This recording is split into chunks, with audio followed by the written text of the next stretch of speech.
Assalamualaikum warahmatullahi wabarakatuh.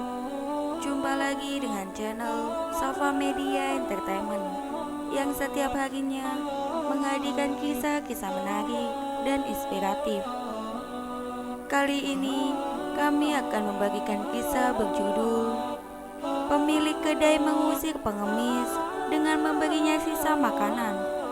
Namun tak disangka si pengemis malah menamparnya. Sahabat Safa Media, musim dingin tahun ini penuh dengan tumpukan salju di mana-mana. Banyak toko-toko di pinggir jalan yang tutup, tapi ada satu kedai yang justru ramai pengunjung, yaitu si Cuan Sister. Tampak Bos Liang sibuk menghitung uang dengan wajah ceria. Tapi saat semua orang sibuk, tampak seorang pengemis tua di luar halaman kedai. Pakaiannya compang-camping, mukanya gelap, badannya kurus dan kumal. Dari tangannya tampak memegang sebuah mangkuk bekas sambil berkata mengiba, "Tolong kasihanilah saya. Sudah beberapa hari saya belum makan." Beberapa tamu yang sedang menikmati makanannya dengan gembira seketika menjadi kesal dan mengusirnya ketika melihat seorang pengemis tua tiba-tiba menghampiri mereka. Pengemis yang kedinginan dan kelaparan itu tidak mau beranjak pergi sebelum mendapatkan sedikit rezeki. Beberapa tamu yang iba melihatnya memberi 1.000 atau 2.000 perak. Namun ada juga beberapa tamu yang merasa jijik melihat pengemis itu, lalu menghardiknya dengan nada kesal karena mengganggu selera makan mereka. "Bagaimana nih Pak, masih mau jualan gak? Cepat usir pengemis ini." Bos Liang yang melihat itu lalu menyuruh beberapa anak muda pelayan restonya untuk mengusir pengemis tua yang kurus kering itu. Namun pengemis tua itu sempat berteriak saat diusir keluar, "Bos, tolong kasihanilah saya. Tolonglah beri saya semangkuk sup panas." Namun Bos Liang tak menggubrisnya. Ia justru menghitung uang di meja kasirnya.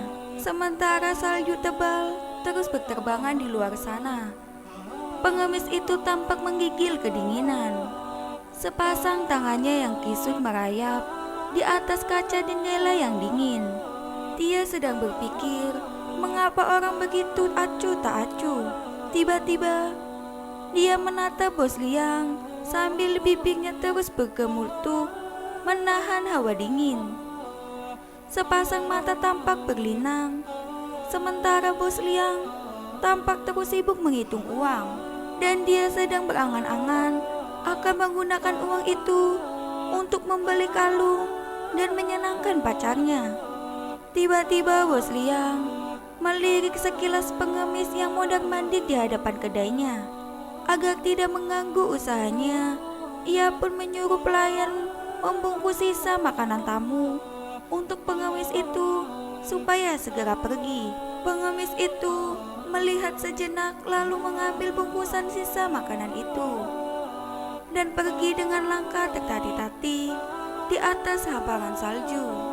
Bos Liang menatap punggung pengemis yang berlalu dari kedainya sambil menggerutu, "Dasar pengemis busuk, kok tidak mati kedinginan di tengah cuaca dingin yang membeku ini?" Gumam Bos Liang. "Lain kali buka mata kalian lebar-lebar. Jangan biarkan siapapun masuk sesukanya," kata Bos Liang pada pegawainya. Pukul 10 malam, hamparan salju semakin tebal. Namun kedainya masih sibuk melayani para tamu. Tepat pada saat itu, seorang pegawai yang bermata tajam berbisik di telinga Bos Liang, "Bos, pengemis siang tadi datang lagi. Usir dia," kata Bos Liang tanpa melirik sedikit pun sosok pengemis itu. Tapi beberapa saat kemudian, pegawainya menghampiri Bos Liang dan berkata, "Bos, pengemis tua itu sangat aneh. Dia bilang tidak akan datang lagi kalau Bos bisa melihatnya dengan jelas. Apa dia menyuruhku menatapnya? Memangnya dia pikir siapa?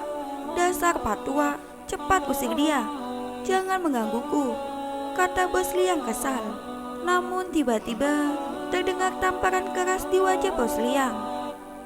Dan tampak pengemis tua itu telah berdiri di hadapannya. Dengan suara gemetar, dia berkata, "Dasar kamu ya, jahanam." Mendapat tamparan yang tak disangka itu, dengan marah Bos Liang menghadik orang tua itu sambil memegang wajahnya. "Dasar patua gila," kata Bos Liang sambil mengepalkan tinjunya.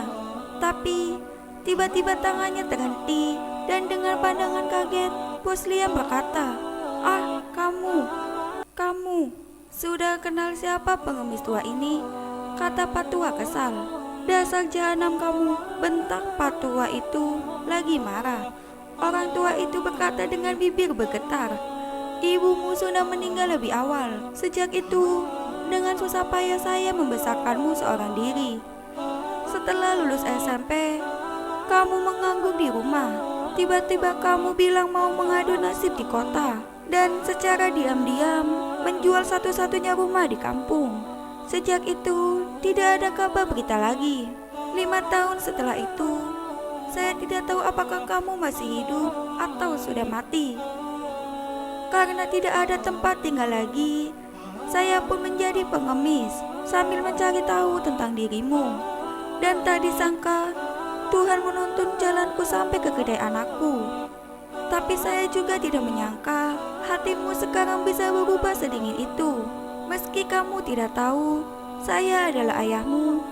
Namun, di tengah cuaca yang begitu dingin, lantas apakah tidak pernah terlintas dalam benakmu, di manakah ayah yang tak punya tempat tinggal sekarang? Apakah tidak mati kedinginan? Sepertinya kamu sekarang sudah kaya dan telah lupa dengan yang namanya ayah." "Ayah!"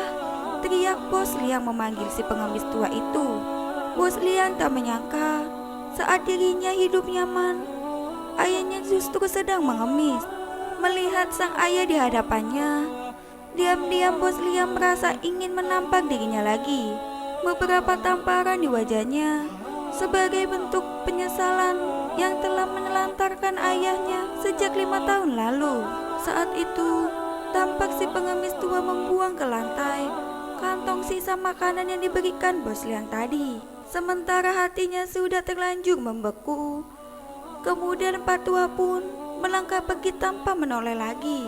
Saat itu, angin dingin tiba-tiba tertiup dan sayup-sayup terdengar suara sedang berteriak, "Ayo kejar ayahmu." Bos Liang tiba-tiba tersentak sadar. Ia berteriak memanggil ayah sambil menerjang keluar mengejar ayahnya yang telah pergi. Belakangan, banyak orang yang berkunjung ke resto ini, tapi nama kedainya telah berganti menjadi Pickers. Selain berbakti kepada orang tua, juga seyogianya membantu orang lain yang membutuhkan. Memiliki cinta kasih yang tulus, dan semoga berkah selalu mengiringi hidup Anda. Demikian kisah hari ini. Nantikan kisah terbaru dari kami. Sampai jumpa. Wassalamualaikum warahmatullahi wabarakatuh. But if you close your eyes